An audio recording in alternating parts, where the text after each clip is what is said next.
আসসালামু আলাইকুম। সুপ্রিয় শিক্ষার্থীরা, আশা করি আপনারা সবাই ভালো আছেন।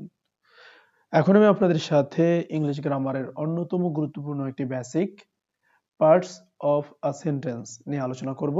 অর্থাৎ একটা সেন্টেন্সে কি কি পার্টস থাকে, অর্থাৎ কোন কোন বিষয়গুলো আমাদের জানা জরুরি এবং জানলে আমাদের একটা সেন্টেন্স বুঝতে অনেক সুবিধা হবে, সেই বিষয়গুলো আমি আপনাদেরকে জানানোর চেষ্টা করব।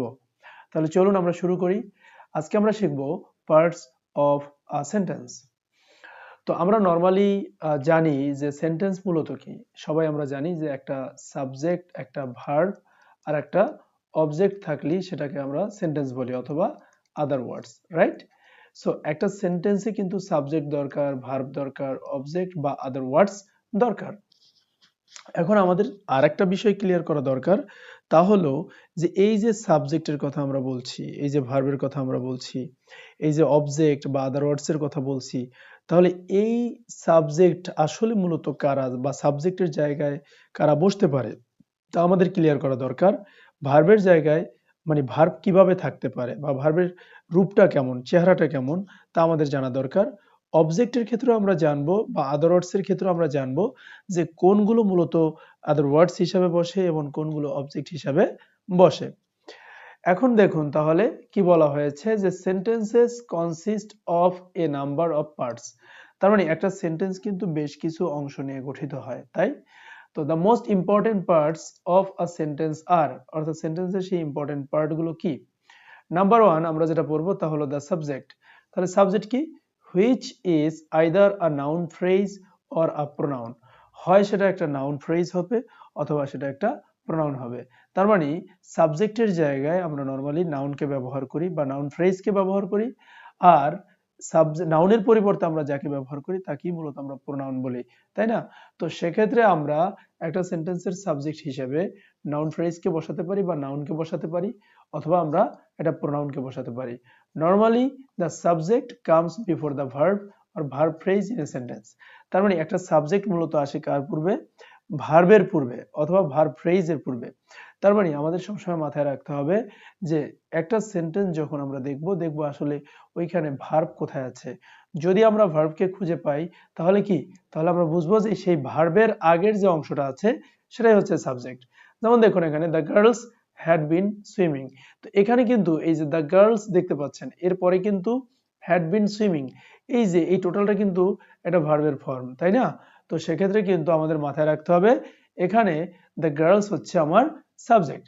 একইভাবে the new teacher came in, এই যে দ্য নিউ টিচার আমরা দেখতে পেলাম, দ্য নিউ টিচার। সো সেক্ষেত্রে এই যে দ্য নিউ টিচার এটাই হচ্ছে আমার সাবজেক্ট, কারণ সে ভার্বের পূর্বে আসে। একইভাবে দে হ্যাড ফিনিশড, এক্ষেত্রে আমরা দেখতে পাচ্ছি দে হচ্ছে আমার একটা প্রোনাউন, এটা কিন্তু ফিনিশড হচ্ছে আমার ভার্ব, আর হ্যাড হচ্ছে টেন্স অনুযায়ী বসেছে। তো সেক্ষেত্রে কিন্তু আমরা দেখতে পেলাম দেও কিন্তু ভার্বের পূর্বেই আছে।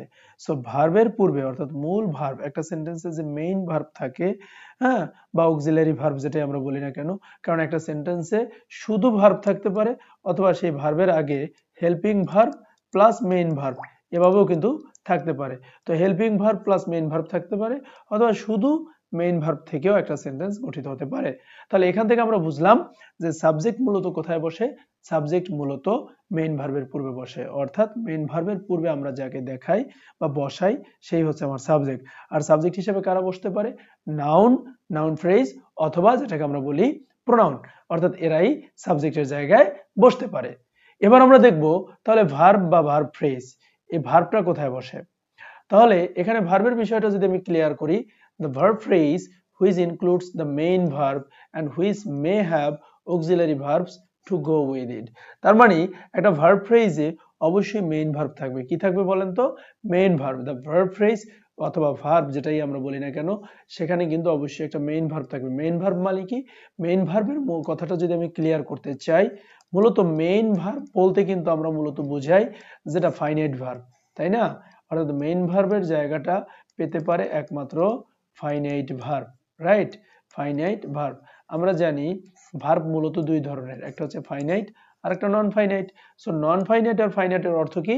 ফাইনাইট শব্দের অর্থ হচ্ছে সমাপিকা ক্রিয়া, অর্থাৎ যে একটা কাজকে সমাপ্ত করতে পারে।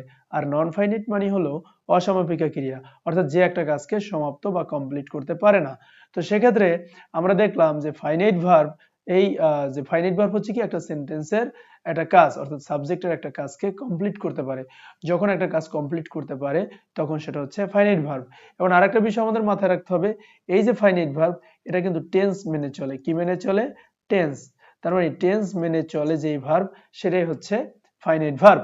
তো অবশ্যই ফাইনাইট ভার্বটাই মেইন ভার্ব, হ্যাঁ, which includes the main verb and which may have auxiliary verbs to go with, এবং তার সাথে চাইলে auxiliary ভার্বও বসতে পারবে। দেখেন the girls had been swimming, এখানে দেখেন এই যে had been swimming এটাই কিন্তু আমার ভার্ব ফ্রেজ।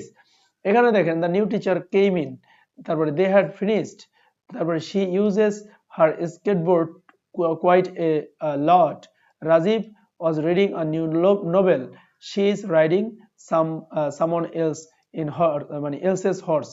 তো সেক্ষেত্রে আমরা দেখতে পাচ্ছি is riding, was reading, uses, had finished, came, had been swimming, এগুলো কিন্তু সব হচ্ছে আমার ভার্ব ফ্রেজ, অথবা এদেরকে আমরা বলতে পারি ভার্ব।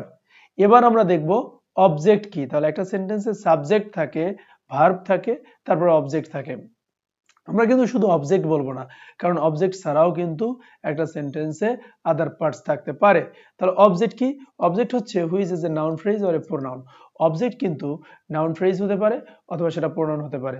মনে রাখবেন, যদি আপনি ভার্বকে হু অথবা হোয়াট দিয়ে প্রশ্ন করেন, হু অথবা হোয়াট, যদি অ্যান্সার পান তাহলে সেটাই হচ্ছে অবজেক্ট, আর যদি অ্যান্সারটা না পান তাহলে সেটা অবজেক্ট না।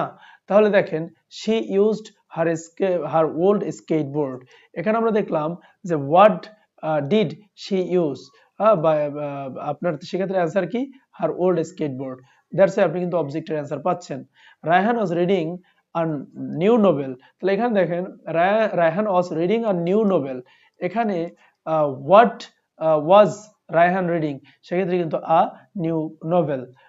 জহির ফাউন্ড ইট, তাহলে হ্যাঁ, তো সেক্ষেত্রে হচ্ছে আপনার দেখেন এখানে ফাউন্ড, ফাইন্ড এর past form, what did Zahir find, তাহলে সেক্ষেত্রে কি অ্যান্সার ইট হতে পারে। তো সেক্ষেত্রে আমরা মাথায় রাখবো হু অথবা হোয়াট দিয়ে প্রশ্ন করলে যদি আমরা অ্যান্সার পাই সেটাই হচ্ছে আমার অবজেক্ট।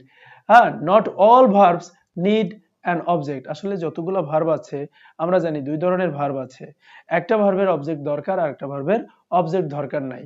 যেমন আপনি দেখেন, আমি যদি বলি ট্রানজিটিভ ভার্ব, ট্রানজিটিভ ভার্ব আর এটা হচ্ছে ইনট্রানজিটিভ ভার্ব।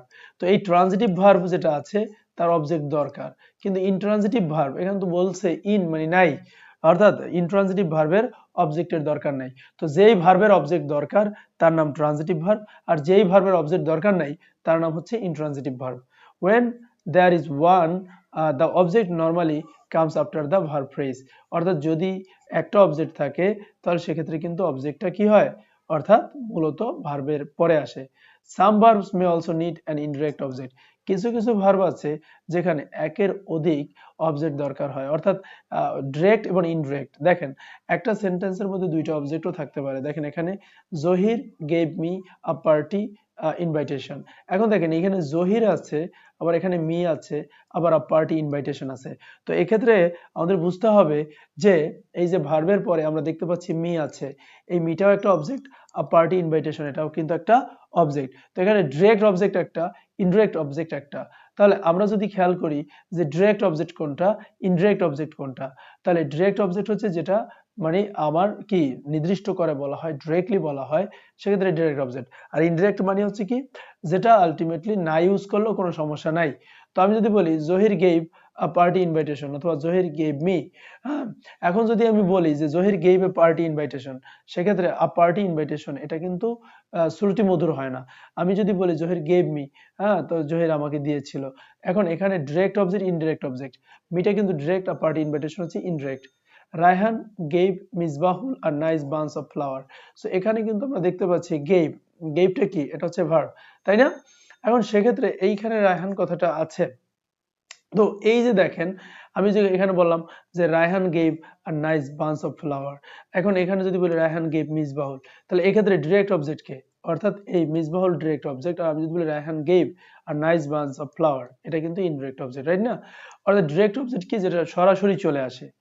এরপর আমরা কি 4 নম্বরে দেখবো যে an adverbial or adjunct which is an optional part of a sentence মাঝে মাঝে আমরা adverb কেও কিন্তু this may be a single word অর্থাৎ আমাদের কিন্তু adverbial অথবা adjunct যেটা আছে এরা কিন্তু অপশনাল পার্ট হিসেবে একটা সেন্টেন্সে আসতে পারে দেখেন সেটা হতে পারে a single word a single word an adverb যেমন suddenly it started to rain heavily তো এই suddenly heavily এগুলো কি এগুলো হচ্ছে আমার কিন্তু adverb না তারপরে an adverbial phrase a group of words that function as an adverb অর্থাৎ কিছু শব্দ যারা একত্রিত হয় অ্যাডভার্বের মতো কাজ করে দেখেন in the morning the sky was clear তো এই যে in the morning এটাও কিন্তু একটা adverbial phrase you probably want to notice it after a while so এগুলো হচ্ছে adverbial phrase an adverbial clause a group of words include a verb which function as an adverb অর্থাৎ কিছু শব্দ যার মধ্যে কিন্তু একটা ভার্ব থাকবে সেটাও অ্যাডভার্বের মতো কাজ করতে পারে যেমন I will get some biscuit for you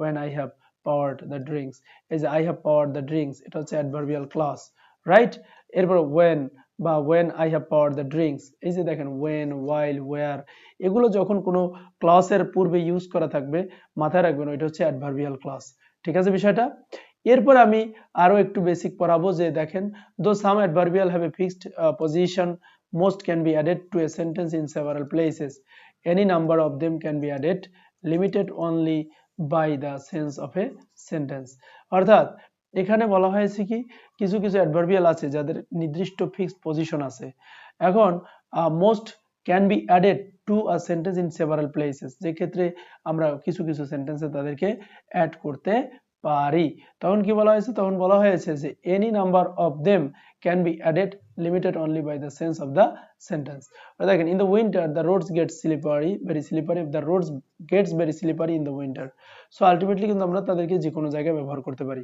last one a compliment আচ্ছা কমপ্লিমেন্টকে যদি আমি সহজ ভাষায় বলি সেটা হচ্ছে কি কমপ্লিমেন্ট হচ্ছে সাবজেক্ট সম্পর্কে অতিরিক্ত কিছু বলা সেটা হতে পারে ভালো সেটা হতে পারে মন্দ এই যে ভালো মন্দ অবস্থা এগুলো যখন বোঝায় তখন সেগুলোকে আমরা কমপ্লিমেন্ট বলি যেমন দেখেন he became a doctor in 2005 এই যে সাবজেক্ট সম্পর্কে যখন কোনো কিছু বলি আবার Andrew is a motor machine তো Andrew is a motor machine তো সেক্ষেত্রে আমরা যদি খেয়াল করি এই যে আ মোটর মেশিন এটা কি এটা হলো একটা আমার compliment he felt a bit sly তারপর when he realized what he had done তো এই যে হির পরে কি আছে a bit silly এটা কিন্তু আমার কি এটাকে আমরা বলতে পারি আপনার complement they became good friends despite the mistake তো এখানে কিন্তু they became good friends এই যে good friends এটাও কি এটা হচ্ছে আমার এটা কমপ্লিমেন্ট তো সাবজেক্ট সম্পর্কে যখন এক্সট্রা কিছু বলা হয় তখন সেটাকে আমরা বলি